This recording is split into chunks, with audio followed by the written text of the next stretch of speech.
یا داسې خبره چې هغه سره به بل مسلمان خفه کېده نو داسې خبرې به نبی علیه الصلاة والسلام نه کولې.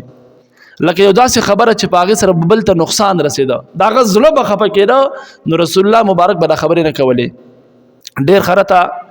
ډېر کرته داسې کېږي چې زمونږ په مجلسونو کې زمونږ په معاشره کې بعضې داسې خلک چې خلک غوسه کولو دپاره خلکو ته خبرې کوي او یاره دا خبره ما دې وجې نه وکړه چې دی پرې غوسه شي او یاره ما دا خبره دې وجې نه کوله چې د ده زړه ته پرې زه نقصان ورسومه د ده زړه زه خفه کړمه.